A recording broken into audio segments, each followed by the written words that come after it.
Poderia chamar-se esta sessão quando se desenvolviam milhares de computadores por dia em Portugal, porque isto é verdade, isto não é nenhum mito, isto aconteceu nos idos anos 80 e, portanto, vamos tentar aprender um bocadinho sobre isto. Isto é uma imagem da fábrica na Caparica, onde vemos algumas das operadoras na linha, precisamente com, penso que são 2048 computadores, que vemos aqui na fábrica da Caparica por altura dos anos 80. Mas a fábrica surgiu muito antes. A fábrica da Timex surgiu a 10 de dezembro, foi inaugurada a 10 de dezembro de 1970, com a presença do Presidente da República de então, Américo Tomás, mas os primeiros funcionários da Timex entraram em janeiro de 1970. Passaram uns meses na Escócia a receber formação para aprender a montar relógios e a transportar para Portugal toda a maquinaria e todo o conhecimento necessário para produzir relógios mecânicos a partir de Portugal. Vemos no canto inferior direito, a fazer a visita guiada ao Presidente da República, o primeiro administrador-geral da Timex, o Sr. Albert Diol, que se mudou com toda a família para Portugal, escocês. Quando deixou a Timex, passou o cargo de diretor-geral a quem era o seu braço direito, que era o Sr. Stuart Bickerstaff, que também tinha muito a ver com a produção de computadores por outros motivos, portanto, no futuro tem ligações muito interessantes aqui. O Sr. Albert Diol, quando saiu da Timex, foi para a Oliva, penso que em São João da Madeira, foi gerir essa unidade. Vemos nas linhas as funcionárias com uma coisa que nós não temos no museu, tenho imensa pena, que são as batas típicas que se utilizavam, com aquele lenço. Temos na audiência pessoas da Timex também, portanto não se admirem se de vez em quando eu for aqui sorrindo e passando algumas mensagens. Inclusivamente falavam-me aqui há dias na existência, a certa altura, de uma greve, da greve dos lenços, precisamente por causa dos lenços serem desconfortáveis, estragarem o cabelo, deixarem o cabelo oleoso, e, portanto, há muitos pormenores interessantíssimos que, aos poucos, vamos descobrindo e vamos documentando. Eu estava a dizer, não temos uma bata destas, temos as do controle de qualidade em exposição no Museu em Cantanhede, acho que foi a Adelaide Robalo que nos doou. Desta parte inicial não temos, é uma pena, mas quem sabe um dia, se vamos conseguir ou não. Houve muitos momentos, naturalmente, históricos ao longo dos anos 70, e nesta fase estamos a falar ainda da parte do relógio. Este, para mim, é sempre muito especial. Estamos a falar de um relógio integralmente produzido em Portugal, um relógio de homenagem ao Emerson Fittipaldi, o piloto de Fórmula 1 brasileiro, que ainda é vivo. Eu estive com ele na rampa do Caramulo, portanto, no Museu do Caramulo, há cerca de um ano. Apercebi-me que ele estava em Portugal e fui ter com ele. E fui ter com ele com todas as coisas que me tinham dado relacionadas com a vinda dele a Portugal. Ele esteve em Portugal na fábrica da Timex em 1970 e qualquer coisa, não sei precisar o ano neste momento. E eu levei-lhe então o relógio, levei-lhe a camisola comemorativa. Vemos ali naquela foto, além do Emerson Fittipaldi, aquele senhor de barba, eu tenho ideia que é um senhor que já faleceu, que era alguém, não sei se lembra do nome, Martinha. Não. Pronto, eu não me lembro do nome dele agora, mas sei que era alguém da parte de vendas que eu tenho a obrigação de saber o nome, portanto eu vou recordar facilmente. E ao fundo atrás vê-se uma pessoa também que é muito importante para o trabalho do museu. Aliás, demos o nome de uma sala no museu em homenagem à Rosalina Alves, que era uma pessoa que cresceu na Quinta, antes até da Quinta existir, da fábrica da Timex existir, ela já vivia na Quinta, como vamos ouvir falar daqui a um bocado. E a Rosalina é a pessoa que, digamos, mais nos ajudou a abrir as portas das pessoas na Timex e é assim que temos feito todo este trabalho. A Rosalina estava nesta altura no departamento de vendas e por isso está envolvida nesta atividade. Então, existem várias fotos históricas da vinda do Emerson Fittipaldi a Portugal e eu fui ter com ele, tive para aí 3 ou 4 horas à espera que ele viesse do almoço. Consegui falar com ele, falei-lhe da história, lembrava-se perfeitamente de ter vindo à Timex, mostrei-lhe as fotos, deu autógrafos em tudo, até em coisas que eu não lhe pedi, mas sem mal nenhum. Foi extremamente engraçado e, portanto, este para mim é um momento muito chave, que é algo que foi feito em Portugal e que é um modelo bastante icónico de um relógio, apesar de se fizeram muitos outros, atenção, Um dos problemas da Timex é esse, é que são milhares de relógios, a máquina muitas vezes era a mesma em vários equipamentos, é extremamente difícil dizer quais os modelos que têm toque português ou não.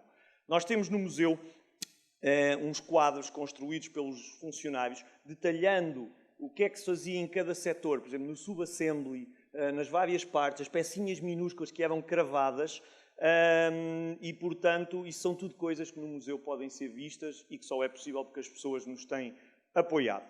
Houve momentos negros também, não me compete a mim avaliá-los, nem é esse, acho que o intuito de ninguém, mas importa não omiti-los. Houve, na sequência do 25 de Abril, houve, obviamente, muita sede de liberdade, muita vontade de reivindicar muitas coisas e isso contribuiu muito para uma fase negra na Timex, porque uma empresa que estava com mais de 2.000 funcionários ficou com 80, 90.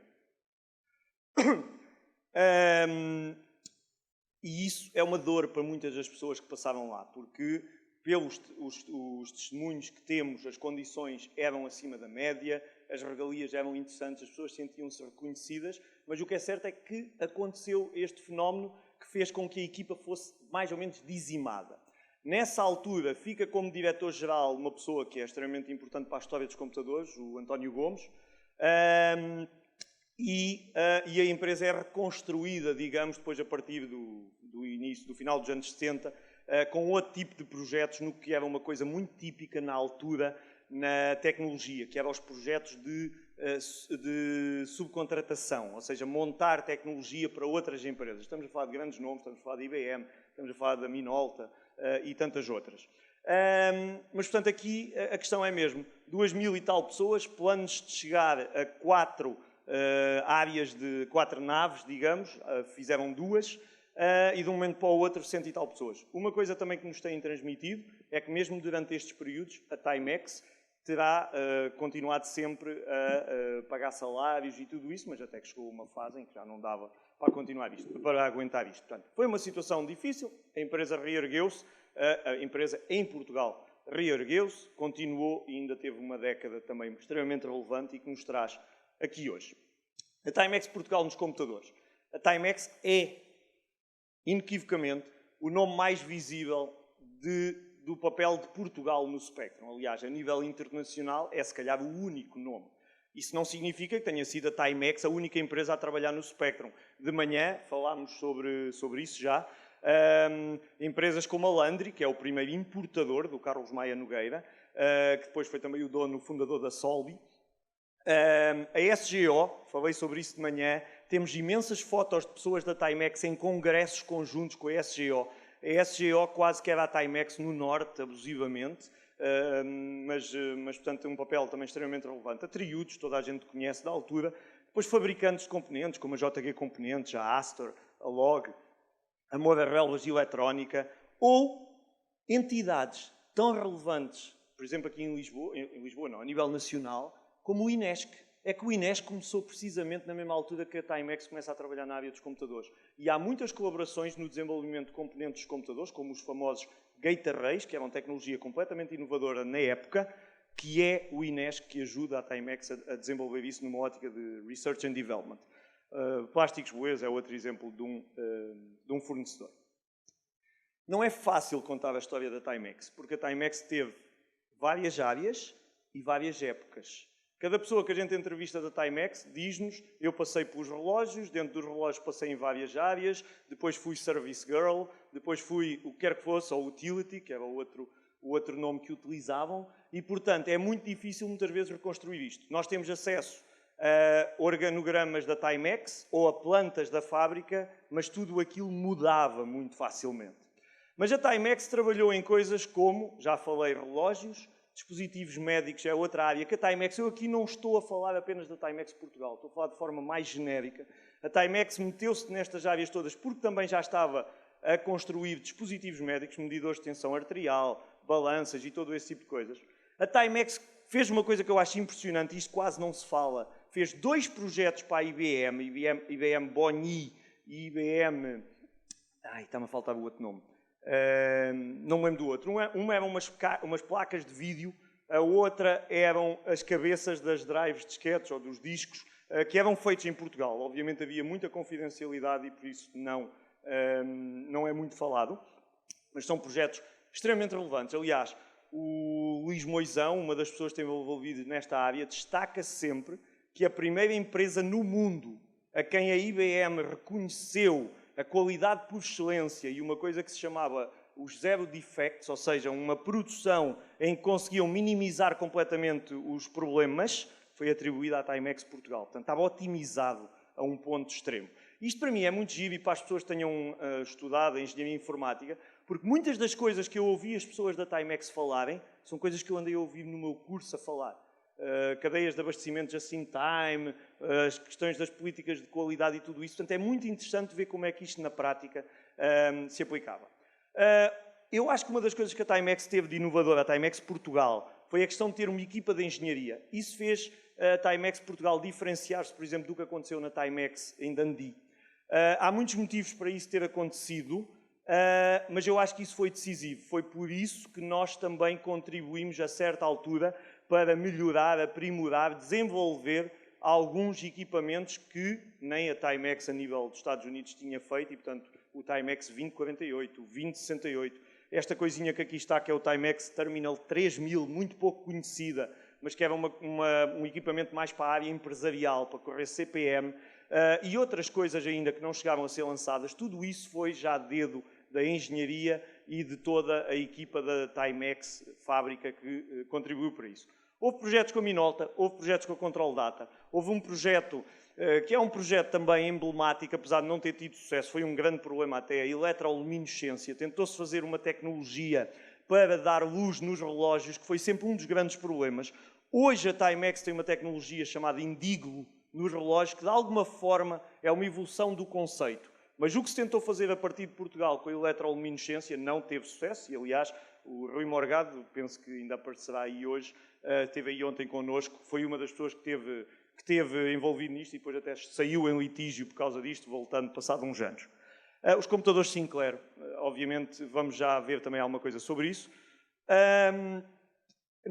O Clube Timex é uma coisa diferente. O Clube Timex mostra quão grande a Timex era. A Timex tinha equipas de desporto, futebol, de atletismo, ping-pong, porque no refeitório tinham mesas de ping-pong e, portanto, também praticavam bastante. Eu não estou a identificá-lo, mas já percebi que tenho mais outra pessoa da Timex na audiência. Isto é sempre uma responsabilidade enorme, uma pressão estar aqui a falar neste contexto. Se eu disser algo mais neira, corrijam, porque pelo menos aprendo e da próxima vez terei mais cuidado ainda. Mas, portanto, o Clube Timex mostra-nos a dimensão que a Timex teve. É uma coisa mais...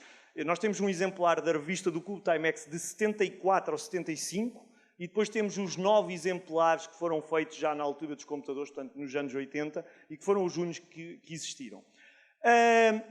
A Timex, como eu vos vou mostrar, nasce de uma quinta.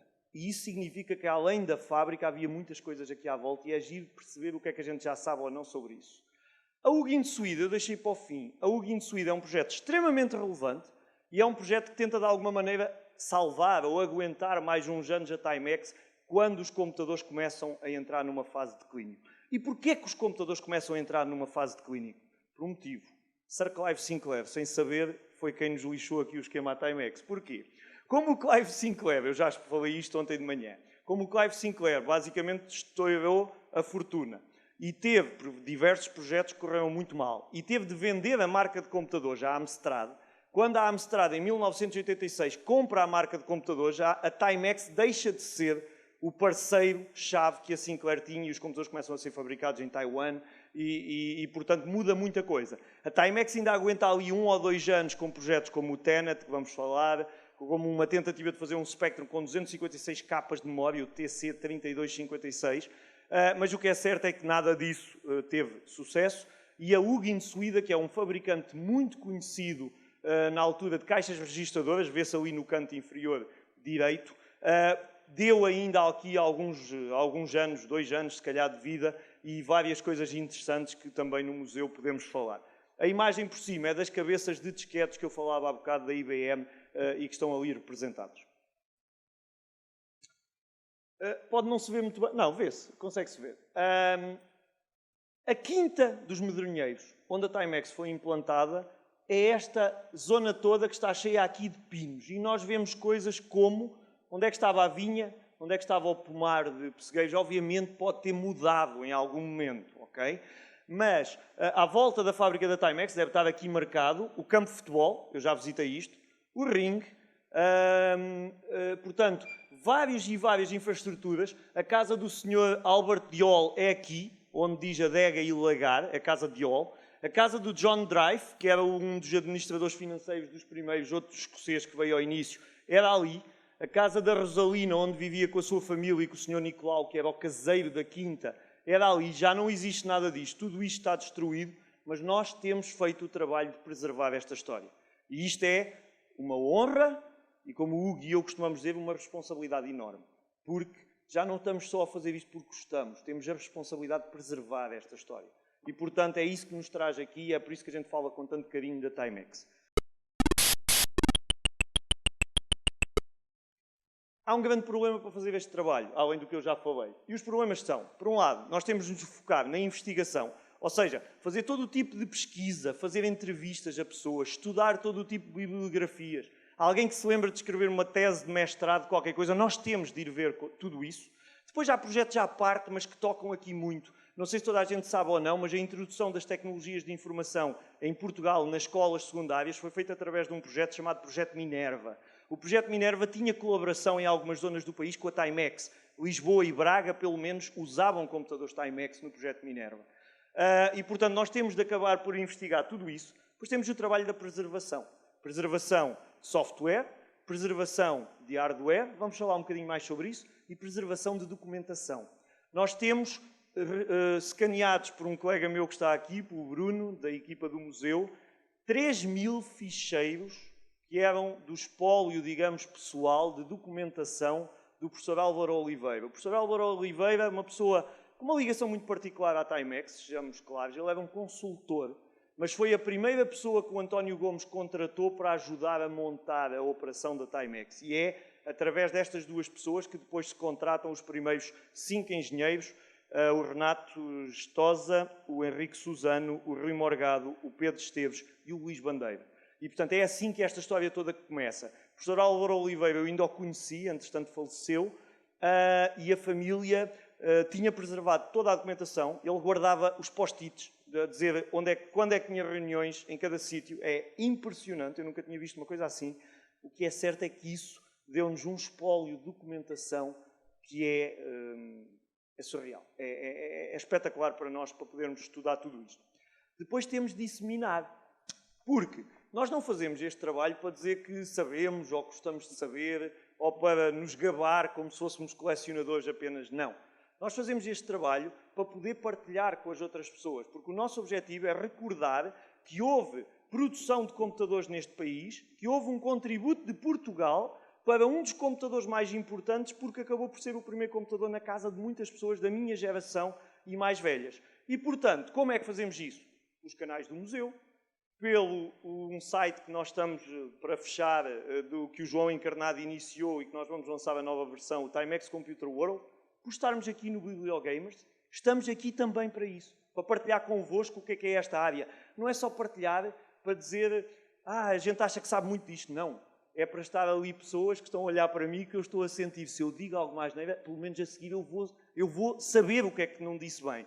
E vai-me permitir tentar corrigir, tentar confrontar, tentar fazer isso. Isto já aconteceu imensas vezes. E eu vou-vos dar um exemplo daqui a um bocado sobre isso. É por isso também que fazemos o Street Gaming, que é um evento diferente, é um evento mais de gaming genérico, não é específico do Spectrum. Mas é porque qualquer pessoa que jogou em algum momento das suas vidas, divertiu-se a jogar. E o que nós queremos basicamente é isso, é mostrar que a tecnologia, que os computadores, as consolas, cada uma com o seu papel na história, mas permitiram dar-nos diversão. E é por isso que eu e o Marco, está na audiência do MF Gaming, começámos a organizar estes eventos do Street Gaming. Já fizemos em Catanhedo, já fizemos em Castelo Branco, podemos fazer em muitos outros sítios, é só uma questão de juntar as peças todas do puzzle. E mais importante do que isso, porque se me dissessem que isto ia acontecer, o museu fez esta semana 3 anos.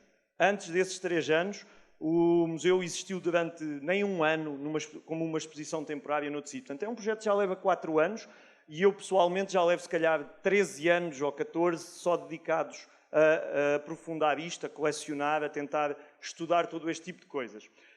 E se me dissessem que, nesta altura, iríamos ter um projeto em curso com uma produtora de vídeo, por acaso é da Almada, e que conseguiu angariar uma colaboração com a RTP, para quem estamos a fazer 2 trabalhos, um documentário sobre a Timex Portugal e uma minissérie sobre o trabalho de arqueologia de colecionar estes computadores, portanto, associado à história do museu, eu não acreditaria. Aliás, quando me desafiaram para esse projeto, eu disse: isso é um sonho que está na minha lista, algum dia vou lá chegar, se vocês arranjarem os parceiros, vamos embora. E eles arranjaram e, portanto, isto está tudo em curso. Em 2024, este documentário da RTP será transmitido. Até lá temos mais umas coisas que podemos mostrar e isso é o que vamos ver mais daqui a um bocadinho, mas que é uma coisa mais interna.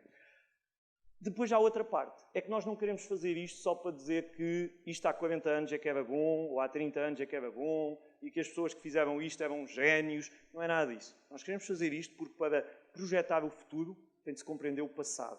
E, portanto, esse é o desígnio. É estudar, é documentar, é preservar, é disseminar, para que depois venham outras pessoas, nós ou outras, e que possam levar estes projetos mais à frente. Que possam usar o Spectrum para ensinar tecnologia nos dias de hoje, se for preciso, não porque é bom usar Spectrums, mas porque é um computador tão bom como qualquer outro para introduzir jovens na computação. Nós temos uma Game Jam, portanto, durante um fim de semana, pessoas jovens a fazer jogos aqui no Bibliogamers, que é uma iniciativa que já é o 3º ano que eles fazem, só que este ano estão a fazer jogos muito focados no que eram os jogos do Spectrum. Portanto, é possível usar um Spectrum nos dias de hoje para, de alguma forma, incentivar o desenvolvimento de competências na área da engenharia e da programação. O Hugo depois falará um bocadinho mais daquela parte toda da evolução, aliás, essa é a praia dele. Eu, por um lado, já falei aqui da parte da disseminação, é por isso que estamos aqui. Vou-vos mostrar um vídeo sobre o que é que a Timex fez nos computadores, uma coisa simples.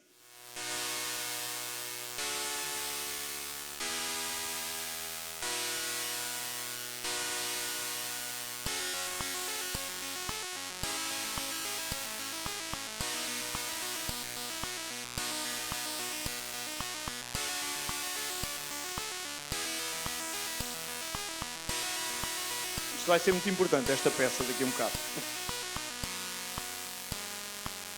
Aqui está, 84, os americanos desistem e Portugal continua, porque estava a correr muito bem esta área.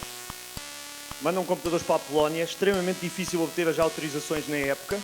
Mandam computadores para a Argentina, os primeiros computadores Spectrum na Argentina são todos feitos em Portugal, como este, como outros que estão ali. E ainda fazem os sistemas de FDD, que acho que são o ex-libris. Fazem também sistemas de disquetes para outros computadores e ninguém sabia disto, até o Luís Bandeira nos dizer numa entrevista, e eu passar 2 anos a tentar comprar um equipamento destes e confirmar que por baixo dizia fabriqué par TMX. São os computadores Oric, são os computadores de uma empresa chamada Tangerine, inglesa, mas que tiveram muito sucesso em França. Isto não tem nada de especial, mas a Timex fez um lote de sistemas de disquetes, porque quando os idealizaram, foi já a pensar que pudessem ser utilizados com diversos equipamentos, não apenas com os Spectrum, e então fizeram um lote de sistemas de disquetes destes que foram usados com estes computadores em França e, portanto, a história confirmou-se e, para mim, agora na perspectiva mais pessoal, enquanto colecionador, que foi assim que eu comecei este trabalho todo do museu, foi muito especial porque ninguém sabia que vocês tinham feito coisas também para outros sistemas de computadores e isto para mim foi muito importante. A investigação, quer dizer, eu já falei mais ou menos como é que se faz esta investigação e, portanto, é ao falar com as pessoas, é ao dedicarmos a tudo isto que acontecem, que a gente recolhe esta informação e depois pode vir aqui tentar partilhá-la.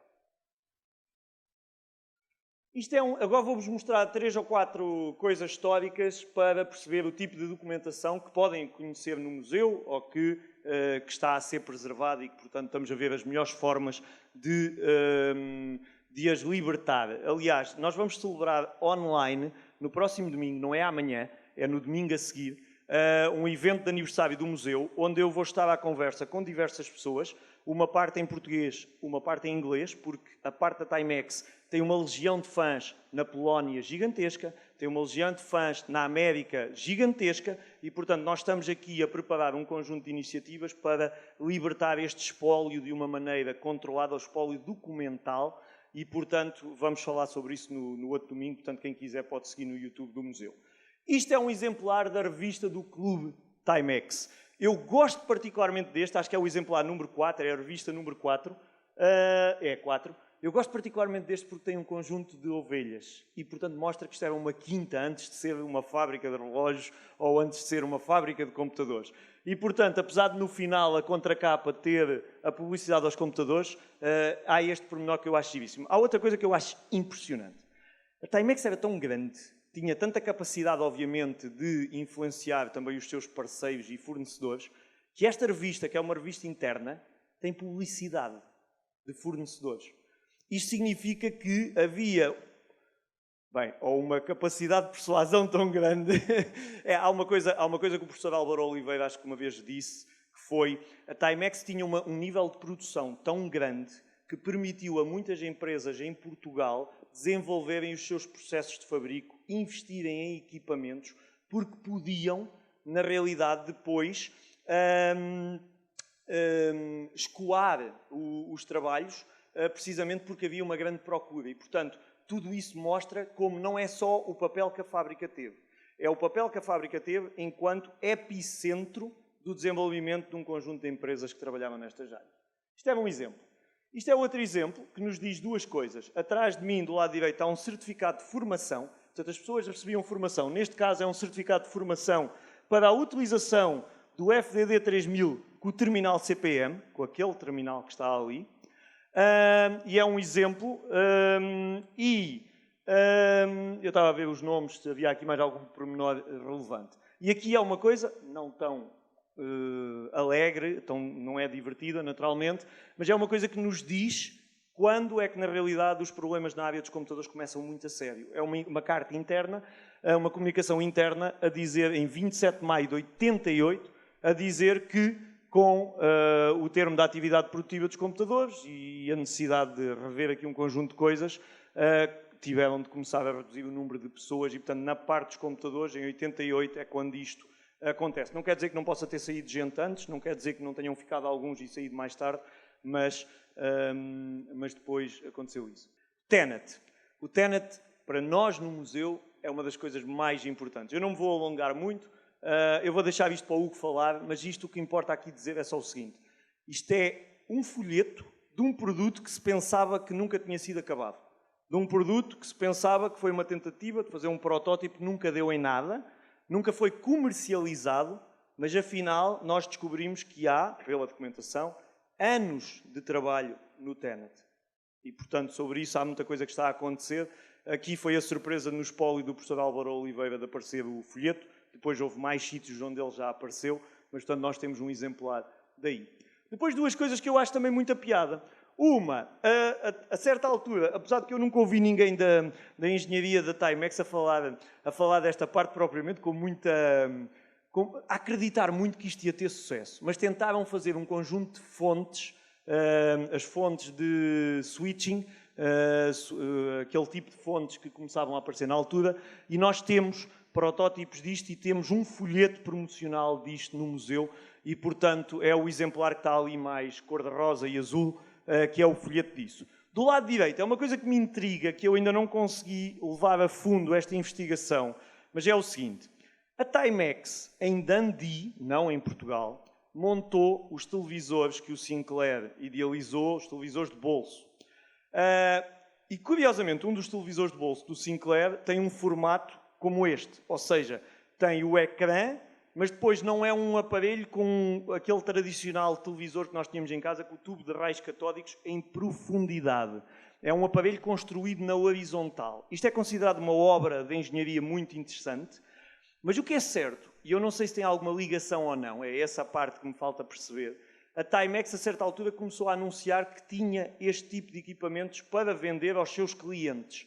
E, portanto, pode ou não ter ligação com a tecnologia que foi usada dentro do televisor do Clive Sinclair, isso não sei responder. Eu sou muito transparente nessas coisas, o que sei, afirmo com alguma convicção, aqui não sabemos se há uma ligação ou não. Há uma coisa que eu me esqueci de dizer ao início que eu acho que é tão interessante e que não é uma coisa que eu soubesse há muito tempo. Quando eu disse que a Timex fez muitas coisas, não estou a falar da Timex Portugal, estou a falar da Timex genericamente e da Timex nos Estados Unidos. Eu acho que, se calhar, ninguém aqui sabe, excepto quem possa ter trabalhado na Timex, A Timex é responsável pela produção das máquinas instantâneas Polaroid durante muitos anos para a marca Polaroid. Eu ainda não consegui arranjar um exemplar que diga Timex, mas isto é verdade. Há uma coisa também muito gira. O televisor da Sinclair, que este televisor montado com a caixa e não sei o quê, na caixa dele traz uma pilha de lítio tipo papel, tipo uma folhinha de papel, que, coincidência ou não, é marca Polaroid. Poderia naturalmente ser a Timex fruto das ligações que tinha já com a Polaroid que tivesse contribuído para isso. Não sei dizer se é verdade ou não, mas que é verdade que a Timex produziu máquinas Polaroid, isso não há dúvidas. Este documento é um documento relacionado com aquele projeto que eu falava do TENET, e eu há bocado disse que vos ia falar sobre isto, sobre a questão da gente ir aprendendo e ir melhorando. Eu falei com pessoas, quando comecei a falar com as pessoas da Timex, começaram-me a dizer: mas esse projeto do TENET, isso era um projeto para a China. O Luís Bandeira disse-me isto. Ok, para a China. E eu comecei a dizer, com base na informação que tinha, é um projeto para a China. Depois um dia a Rosalina liga-me e diz: epá, não, olha cá aqui gente que está-me a dizer que não era para a China, era para a Índia. E eu, pronto, ok, pode haver aqui uma confusão, já passaram muitos anos, é normal, as pessoas esquecem-se de muitos pormenores aqui, então se calhar era para a Índia. Passados uns tempos nós encontramos documentação que prova que era para os dois sítios. Estavam a tentar comercializar os projetos para os dois sítios. Houve muito trabalho para a China, na realidade. Houve uma tentativa de vender Isto era um cliente que era os Caminhos de Ferro da China, tinha 10 milhões de colaboradores. Era um projeto na área da educação. O Hugo falará depois o que entender. O que é isto? É o relatório da viagem de 19 de novembro de 1986 do Luís Bandeira para o António Gomes, o diretor-geral, com conhecimento ao professor Álvaro Oliveira e ao Agostinho Paiva, para dar conhecimento do que é que tinham descoberto sobre o negócio na China. Portanto, isto é apenas um pequeno excerto de coisas que nós temos tido acesso e que são super interessantes enquanto estudiosos deste tema. Acho que aquele Thatcher ainda está mal escrito, que eu esqueci-me de corrigir isso. Outra coisa que eu acho muito interessante, e aqui posso dizer também, eu tinha estas fotos vieram do espólio do professor Álvaro Oliveira. Eu sabia da presença da Margaret Thatcher em Portugal. Vê-se a Margaret Thatcher, vê-se, eu vou aqui que é mais fácil, vê-se o Mário Soares, vê-se o António Gomes, diretor-geral da fábrica. Sei que o professor Álvaro Oliveira está aí, sei que o Rui Viotti aparece nestas fotos, mas não está aqui visível neste momento, e a maioria das outras pessoas eu não conheço.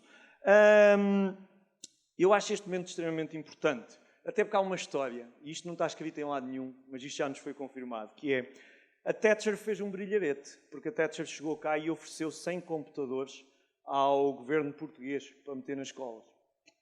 E a Thatcher ofereceu os 100 computadores porque a Sinclair ofereceu os 100 computadores à Thatcher para ela oferecer.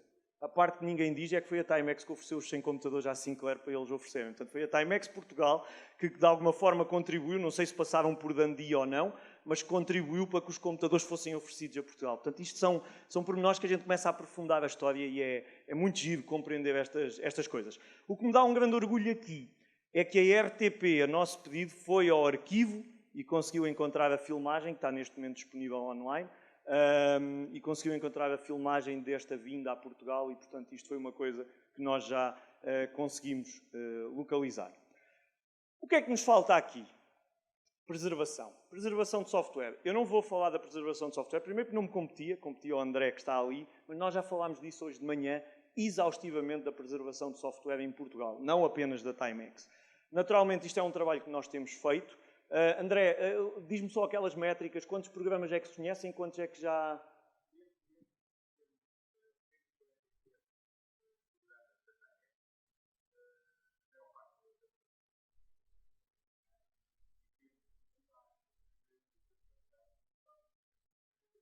Portanto, 147 conhecidos, 90 e tal por cento preservados.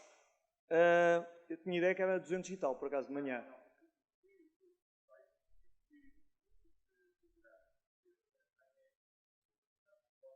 Os 200, ok.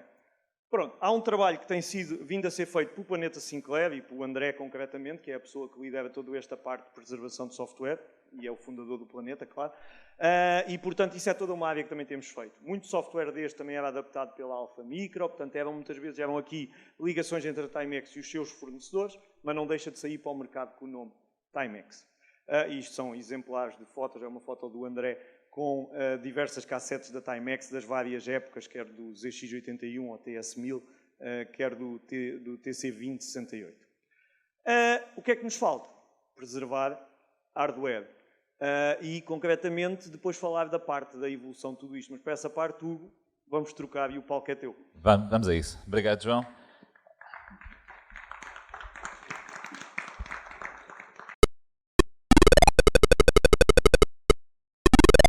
Bem, antes de mais agradecer-te e dizer que não estou aqui sozinho. Ou seja, o pessoal que é apaixonado por Timex no museu é um grupinho de pessoas que tem estado a trabalhar connosco neste tipo de coisas e, portanto, o Hugo Pinto partilha aqui alguma coisa, partilha só da paixão, porque, adicionalmente a isto, tem a Paula Silva que está ali em cima, tem o João Encarnato que aqui está, tem o Álvaro Lopes, e, portanto, tem todo um conjunto de gente que tem estado envolvido neste esforço da preservação de hardware que eu vos vou mostrar. No entanto, vou tentar, baseado num mix da plateia que vejo e da gravação que vamos ter no final disto tudo, vou tentar ter um balanço saudável entre ser muito geek e ser apenas informativo. E, portanto, vou-vos contar um bocadinho da história do que temos feito no que toca à preservação de hardware e, portanto, às coisas que temos deste espólio Timex. Como o João diz, isto para nós tem sido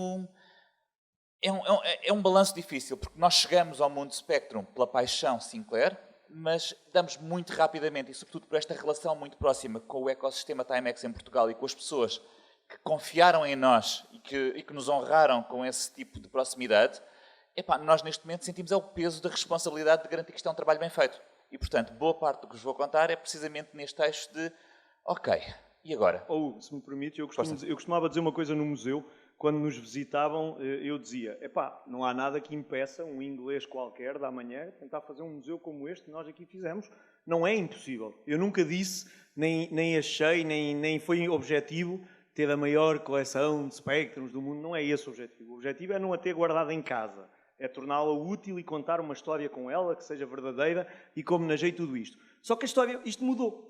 Porque desde o momento que as pessoas da Timex se associaram a isto, podem fazer um museu amanhã em Inglaterra, mas a história da Timex Portugal, isso já ninguém consegue documentar da maneira que nós temos vindo a fazer e por isso a responsabilidade de continuar. E por isso temos que o fazer. Isso mesmo. E portanto, cá estamos. Não é para te pressionar, mas não. Feito ouvir. Então, esperem lá. Então, vamos lá a isto. Falar um bocadinho da preservação da hardware. Portanto, deixa-me recapitular. O André Lunião tem feito um trabalho espetacular de catalogar e de criar todo um arquivo e toda a história por trás da presença portuguesa no desenvolvimento de software. E neste caso em concreto, inclui o espólio Timex, obviamente.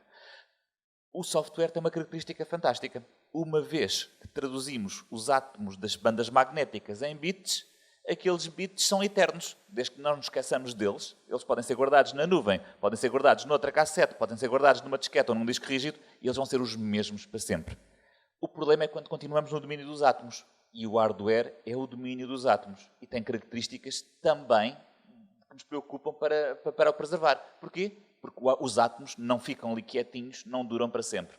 E, portanto, porquê é que isto é importante? Porque carga d'água é que nos dedicamos tanto e nos estamos a focar neste conceito do hardware. Os componentes de hardware, condensadores, transistores num período de vida bem mais longo, mas também todas as peças de eletrónica passiva, tipicamente, que estão envolvidas num circuito, também decaem com o tempo e também se vão perdendo.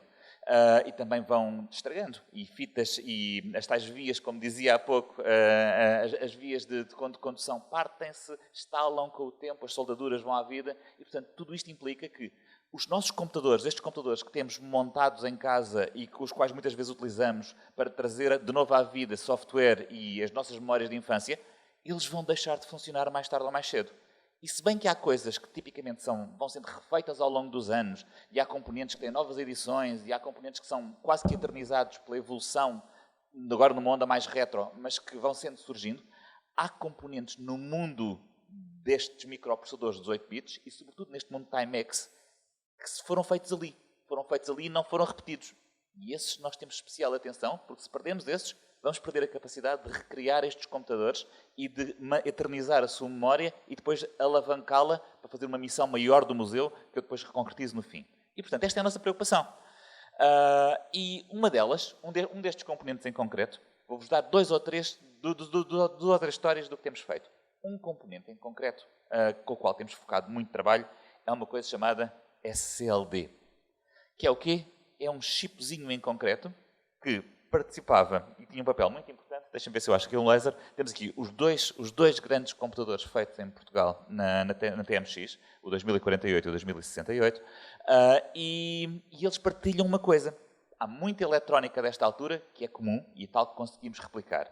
Mas esta pecinha aqui, se olharmos para a placa de circuito impresso de um 2048, portanto, deste computador, há aqui uma pecinha especial, que é esta, que é o sistema, o coração / sistema nervoso central da coisa. Não é o cérebro é ali o processador, o Z80, onde é que ele anda, está para ali perdido, aqui está ele, tal e qual. No entanto, quem orquestra aquilo tudo, quem diz, olha, agora a memória está ativa, agora podes aceder, agora vamos buscar este pedacinho da memória e vamos colocá-lo no ecrã, agora vamos gerar o sinal de vídeo, quem faz todo esse trabalho que garante que nós temos uma experiência única ao manipular aquele computador, é esta coisinha. É a cola. Eu costumo usar a expressão da lógica de cola, que ali a Paula tanto se ri. No entanto, é a cola, é o grande orquestrador de todo o computador. E é feito com uma tecnologia que na altura era muito inovadora, hoje em dia é muito popularizada com os mecanismos de programação dinâmica de chips, com uma tecnologia chamada Field Programmable Gate Arrays, ou FPGAs. No entanto, isto basicamente é lógica programável. Era uma matriz em que nós queimávamos umas quantas vias para criar lógica. E é feito especificamente para este computador, ou para estes computadores, com lógica criada numa linguagem de programação cujo código-fonte vamos encontrando. O americano, creio que anda por aí. Há dúvidas quão parecido o americano é com este em concreto, está aqui da PAL. Há quem diga que é exatamente o mesmo, mudam lá 2 ou 3 componentes de sincronização de tempo, mas, todavia, este componente não está a ser feito, não vai ser feito. Ao contrário de resistências que aqui tem, ao contrário do clock, qualidade do cristal, ao contrário da maior parte destas coisas que nós conseguimos voltar a encontrar, aquele não. E, portanto, impunha-se que para conseguirmos garantir todas estas funcionalidades que aqui temos, nomeadamente a sincronização do relógio, a geração de vídeo e tudo isto, nós conseguíssemos manter e recuperar o que lá está dentro, a xixa do que este chip tem lá dentro. E, para isso, um dos nossos colegas na equipa do museu, o Álvaro Lopes, empenhou-se e fez um trabalho absolutamente extraordinário, que foi, aliás, a origem da minha colaboração, quando estava numa apresentação, quando o Álvaro mostra isto no evento dos 40 anos de Spectrum. É verdade, estava o Pedro. E em que demos por nós a percebermos o trabalho, e com o Álvaro basicamente o que faz é uma recriação em lógica moderna, portanto com tecnologia moderna, da lógica que está por trás deste chip. E como? Com tecnologia moderníssima, passo a passo, pedacinho a pedacinho, todas estas funções, deixem-me voltar atrás, todas estas coisas representam uma função: gerar o vídeo, controlar a switching das ROMs e tal, gerar o sinal do clock, gerar os sinais para as memórias para que a memória não perca a sua capacidade, porque estas memórias antigas, hoje em dia nós estamos habituados a chips de memória em que, enquanto lhes dermos energia, os dados estão lá. Mas estas memórias, porque os computadores tinham que ser muito mais baratos, usavam chips de memória em que, se nós não estivéssemos sempre a perguntar-lhes: olha, diz lá o que é que está aí, diz lá o que é que está aí, diz lá o que é que está aí, eles esqueciam-se. E, portanto, tem que haver uma peça orquestradora que está sempre a fazer estas perguntas por trás da cena para garantir que a memória nunca perde a sua capacidade. E era mais uma das responsabilidades aqui da SLD. Então, o que é que o Álvaro faz? Pega em cada uma das funcionalidadezinhas, pega em cada um dos pedacinhos daquelas responsabilidades e, um a um, cria uma peça de software, numa destas linguagens, neste caso em C++, que escreve testes para dizer: sim senhora, se isto estivesse a funcionar bem, como é que eu tinha que implementar isto? Depois, mete este código numa placa, vê se isto está a funcionar ou não, observa os sinais que o computador está à espera de escutar, vê se eventualmente aquilo corresponde à sua percepção de como é que o computador deve funcionar e escreve um bocadinho de lógica para pôr aquilo a funcionar. E escreve esta lógica numa linguagem moderna chamada VHDL. E depois, isto é iterativo e incremental, portanto, acrescenta mais um bocadinho, acrescenta mais um bocadinho, acrescenta mais um bocadinho, e tanto acrescentou que, no evento dos 40 anos do Spectrum, este é o Álvaro, ele mostrou-nos um protótipo, está ali o novo chip, a funcionar. Tinha ali uns bugzinhos com umas alteraçõezinhas que tinham que ser feitas entre os dois computadores, porque eles não tinham exatamente as mesmas tolerâncias eletrónicas, mas hoje em dia nós temos um chip, que é isto. Vocês estão aqui a ver, em eletrónica moderna, usa exatamente o mesmo tamanho. Este tamanho que aqui está é exatamente aquele tamanho. E, portanto, nós podemos, se tivermos o azar de, num dos Spectrums, ou neste caso, num dos de 2048 ou 68, se avariar aquela peça, nós podemos dessoldá-la, tirá-la dali, montar um socket e pôr a nossa implementação a funcionar e funciona exatamente igual. Isto significa na prática o quê? Que é mais um passo, e neste caso creio que um dos últimos passos, se não mesmo o último passo, para se poder reconstruir um Spectrum, um Timex 2048 ou 2068, completamente com tecnologia recente e garantirmos que aquela mesma máquina funciona com os mesmíssimos software e hardware que funcionavam na altura.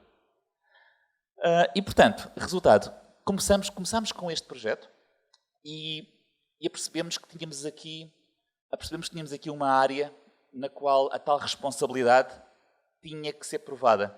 E uma das coisas que temos discutido recentemente, porque neste momento temos a SLD pronta para lançar, é como é que íamos fazer isto. O museu, diz o João e bem, não pode ser um espaço de assabarcamento de cultura e assabarcamento de conhecimento sem o partilhar. Pelo contrário, a nossa responsabilidade é garantir que mais e mais pessoas percebem o que se passou, percebem como utilizar aquilo que se passou para melhorar o seu entendimento e para perceber qual era o papel destas empresas e destes players na altura, mas mais do que isso... E aqui temos mais uns dos senhores. Venham, sentem-se. Para os nossos senhores de gravação, temos personagens muito importantes desta história a chegar precisamente ao auditório neste momento. E, portanto, resultado, dizia-vos eu, que temos que pegar neste trabalho e torná-lo útil não só para quem quer reconstruir os computadores, mas também para quem quer fazer dele depois a base do seu trabalho e da sua evolução para a frente.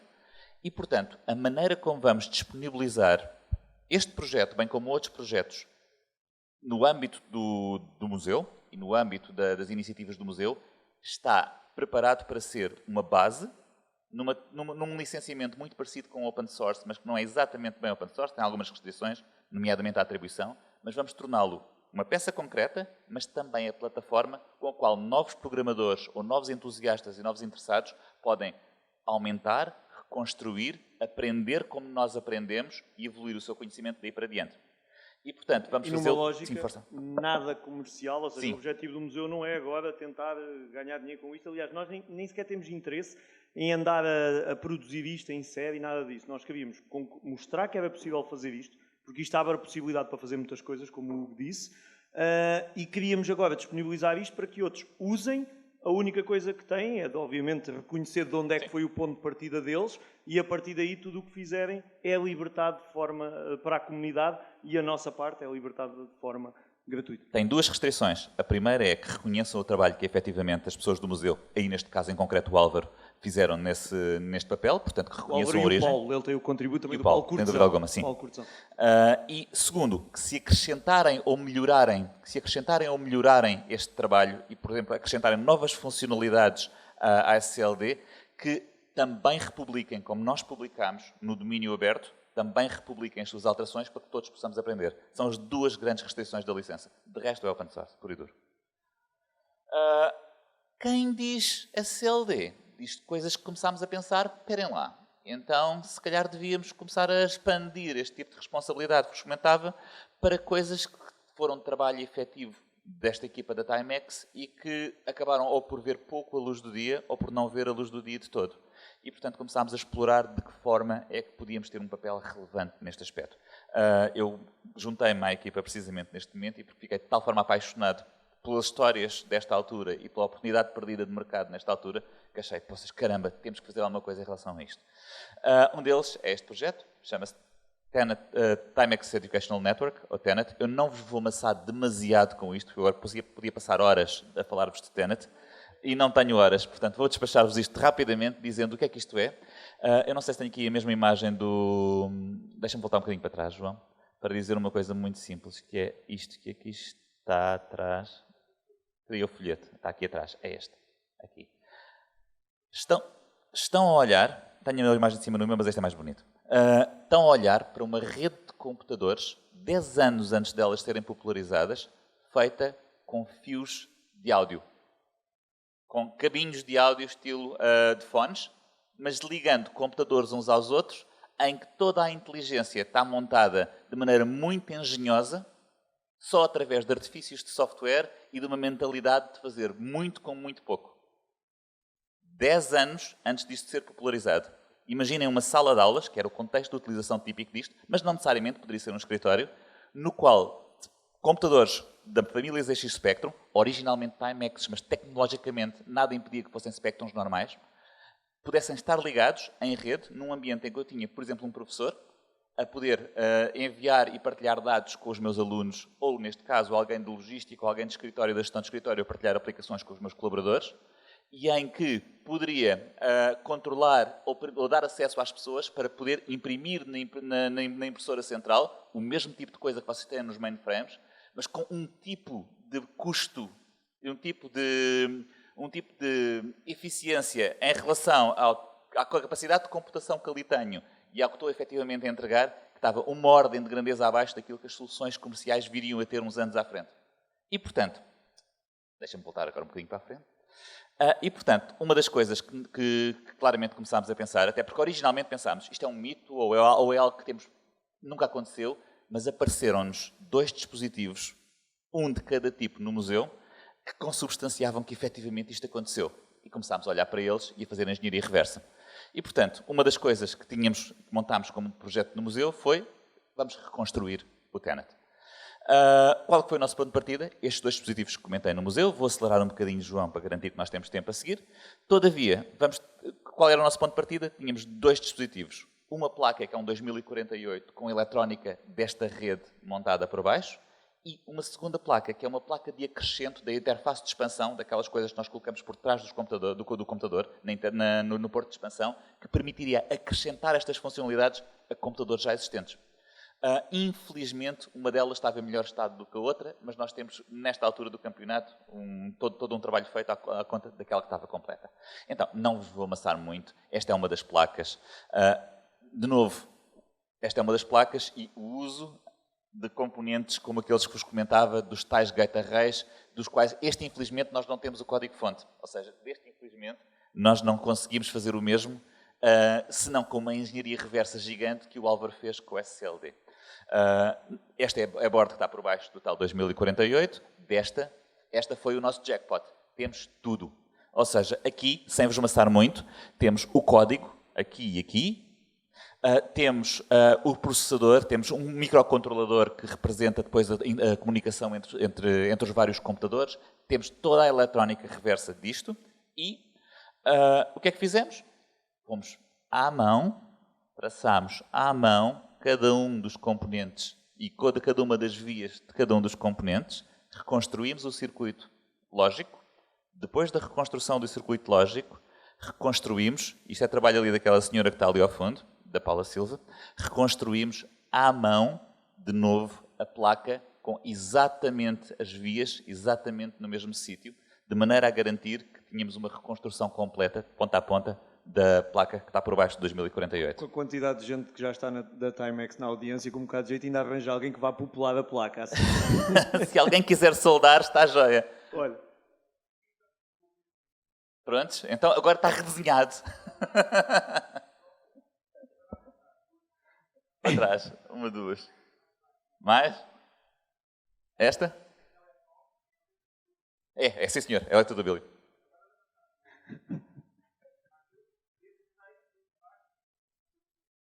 Qual? Este? Esta veio do Cénico. Sim, este 6. Pronto, esta é a altura em que os cromos desta coisa se babam a ouvir isto das fontes, não é? Portanto, não há nada a dizer. Portanto, basicamente o que é que fizemos? Reconstruímos toda a peça e, para além da peça física em si, pegámos nas ROMs, portanto, pegámos nos chips que têm lá o software e lemos-los e desassemblámos-los. Ou seja, na prática, pegámos naquilo tudo. Infelizmente, se olharmos para aqueles 2 que estão ali em cima, são os 2 que estão nesta placa. O que está nesta placa, este, está vazio. Tudo corrido a zeros.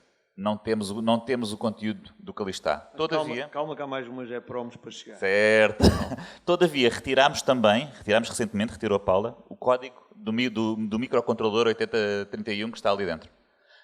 Embora, nesta altura, é mais amarga porque não temos como emparelhá-la com o código-fonte da EPROM.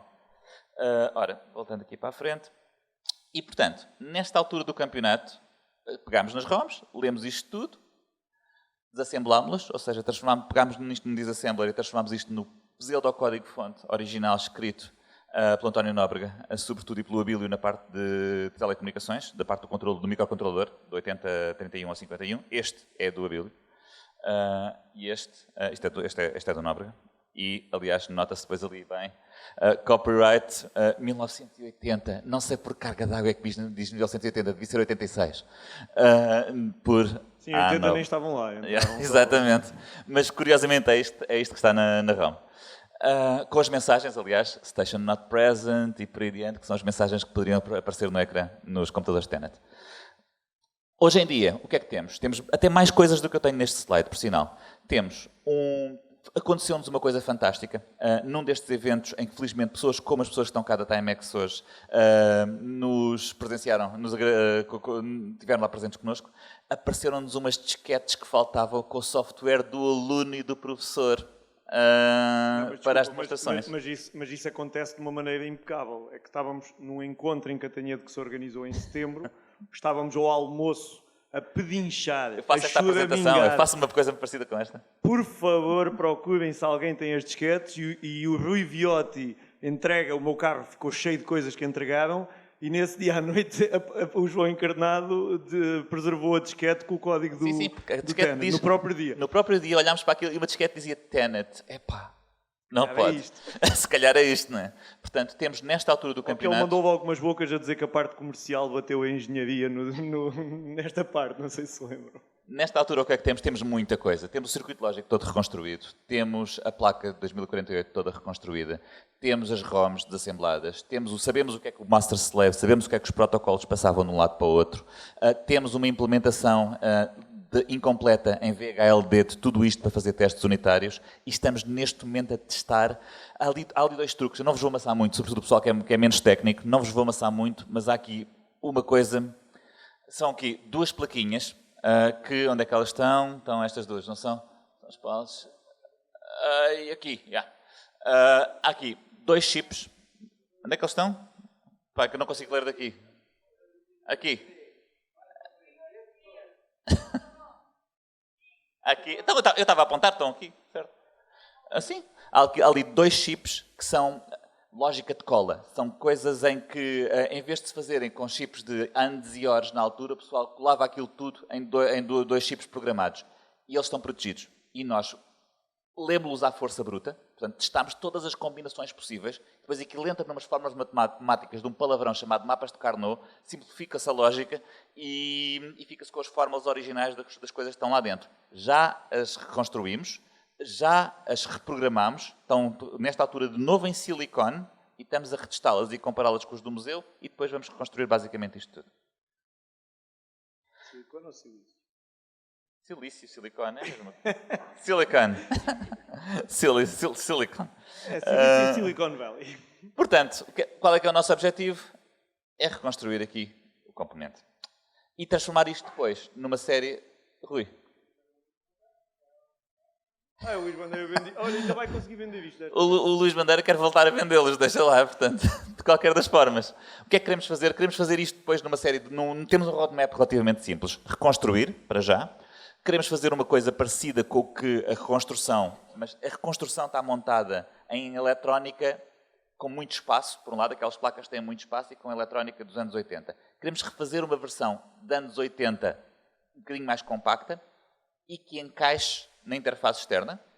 E depois queremos, sobretudo, porque provavelmente este sim vamos entregar ao Luís Bandeira para ele vender, pôr uma versão um bocadinho bem mais compacta para que as pessoas possam efetivamente experimentar isto em casa e experimentar ligar uma rede de Tenet na sua casa com os espectros que lá tenham e eventualmente depois, surprise, surprise, ligá-la à internet. Ao colocar este slide, estamos a fazer uma coisa horrível. Estamos a colocar uma pressão gigante para delivery Eu não tenho nada a ver com a no parte museu. técnica. Portanto, agora tem mesmo que A responsabilidade acontecer. no museu não é técnica, é só para avisar. O problema é teu. E depois, já que falámos disto, vou só levantar aqui a bandeira para duas coisas que obviamente são um trabalho interessante para fazer no futuro. Há aqui membros da nossa equipa que passam-se logo mal surge uma destas siglas e, portanto, vamos tentar perceber se temos asas para fazer este tipo de coisa. Há dois projetos que dão sempre um amarguinho de boca quando se falam das coisas que ficaram ou por fazer ou que tiveram pouca expressão no mercado. Uma delas é o TC8256 e o outro é o Terminal 3000. O Terminal 3000 é isto. Ele existiu, como está aqui na minha mão, portanto ele existe. Certo? Isto é um teclado, que não é bem um teclado, é um teclado e um computador que comunica com outro computador, que é o FDD, o tal sistema de disquetes que temos ali fora, e que tem uma característica. Juntamos isto àquele outro, juntamos este computador ao outro computador e temos um Unix, uma espécie de Unix, um CP/M, que é o precursor do MS-DOS, num computador de 8 bits e que permite correr os mesmos programas dos sistemas CP/M, que era o clássico software empresarial, de negócio e multiutilizador nos anos 80. Isto teve pouquíssima expressão.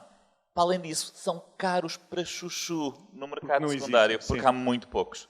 E, portanto, nós andamos seriamente a considerar de que forma é que conseguimos não só recuperá-los, como refazê-los.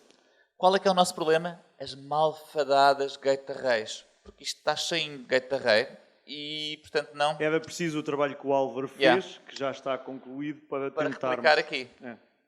Depois, outro problema. Há um computador, o mítico, nós escrevemos ali mítico de propósito, o mítico TC3256. Aquilo é um computador que é este, que era o Spectrum, havia de ser o Spectrum de 256 capas de memória, feito pela Timex, com software de negócio da Timex, portanto com o TazWord, e com uma suite de desenvolvimento muito mais ampla, com mais capacidades de som, com memória comutada que dava para fazer coisas com programas muito grandes, com cartridge, com disco, a coisa montada para ser um Spectrum alinhado na geração com um mundo pré-Commodore Amiga, talvez. Todavia, ele não chegou a ver a luz, foi na altura já de declínio da empresa, ele não chegou a ver a luz. Ouvi falar de 4 ou 5 computadores montados. Neste momento, quer dizer, nós temos um parcial, sabe-se onde Sabemos é que supostamente está um. Faltam-nos 2 ou 3. O filho do Gomes, mas pronto, por enquanto não apareceu Faltam-nos 2 ou 3, não é? Supostamente. É preciso mais uns sótãos. O pessoal exatamente. E gostávamos muito de o reconstruir. Eu acho que tem aqui imagens, deixa cá ver. Não tenho, tirámos-las. Nós temos, inclusive, temos uma parte, temos um parcial no museu e temos placas. Mas as placas não têm os componentes e, sobretudo, não têm a gate array. E, portanto, o mesmo desafio... Sim, e este sim usa várias gate arrays. E o mesmo desafio que nós colocámos no evento em que nos apareceu a disquete Tenet, coloca-se sempre que fazemos um evento destes. Que é, se alguém conhecer onde é que possa estar a gate array ao código-fonte disto, digam-nos, eu normalmente, para convencer, costumo dizer, se o problema é ir vasculhar a garagem, a gente até arruma a garagem. Been there, done that. Portanto, já fizemos isso com o Bandeira, é verdade. É verdade. Portanto, claramente, estes são os nossos objetivos de preservação. Porquê? Porquê é que achamos que isto é importante? Porque um museu tem que ser bem mais do que um espaço bafiante e fechado no qual as pessoas vão lá ver coisas antigas. E estes computadores desta época têm uma característica importantíssima. Eram perceptíveis. Um ser humano, uma pessoa como nós, conseguia olhar para aquilo e perceber aquilo de ponta a ponta. Nós conseguimos olhar para aquilo e dizer, ok, este é o componente que faz tal, este é o componente que faz tal. Se eu for a fundo neste componente, eu percebo como é que ele funciona. Se eu for a fundo neste componente, eu percebo como é que ele funciona. Isto também significa uma coisa, que são excelentes plataformas para se perceber a tecnologia da altura e aprender a partir dela e torná-la a base de algum do nosso conhecimento sobre o tipo de tecnologia que hoje em dia pode ser feita. Isto significa que para nós há duas janelas de oportunidade. Uma, de aprender efetivamente e de melhorar o conhecimento de quem está hoje nesta área, mas duas, de poder utilizar esse mesmo conhecimento para ou expandir ou reconstruir este tipo de tecnologias com tecnologias modernas e daí criar todo um conjunto de plataformas que são muitas vezes de hobbyismo, sem dúvida alguma, mas de crescimento pessoal e de capacitação de gerações que nunca veriam uma coisa destas ou que às vezes me encontram ali na exposição e dizem isto é o teclado, não é? Não, amigo, isto não é o teclado. Isto é o teclado, é o computador por baixo e ligava-se à televisão que era o monitor. E isto é o tipo de passo entre o passado e o futuro que nós gostávamos de potenciar e de transformar num museu, saindo da imagem do conceito da exposição Bafienta, que o nosso felizmente nunca foi, mas transformando numa porta para que as pessoas pudessem evoluir e criar parte das suas carreiras, como eu e o João criámos as nossas à custa deste tipo de tecnologia. E é isto, basicamente. Muito bem.